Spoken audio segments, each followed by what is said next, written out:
हुजूर फरमाने लगे मैंने ख्वाब देखा है। या रसूलल्लाह सल्लल्लाहु अलैहि वसल्लम क्या फरमाया? मैंने ख्वाब देखा है। मैंने ख्वाब में देखा लोगों ने कमीजें पहनी हुई हैं, किसी की कमीज पेट तक है, किसी की पेट से भी ऊपर है। हुजूर फरमाते हैं फिर मैंने ख्वाब में उमर को देखा। उमर फारूक ने इतनी लंबी कमीज पहनी, इतनी लंबी कमीज पहनी कि नीचे घिसट रही थी। हुजूर ख्वाब सुना के चुप कर गए। या रसूलल्लाह करम नवाजी करें, ताबीर भी तो बताए ना। तो रसूल करीम ने फरमाया इसकी ताबीर दीन है।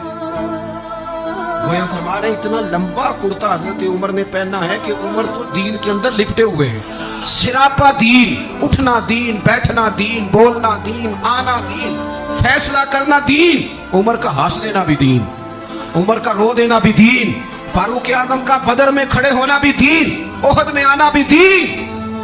और उमर तो दुनिया से जा रहे थे, आखिरी वक्त था, जख्म लगा हुआ था, खून बह रहा था, उम्मत रो रही थी, दीन नबी दा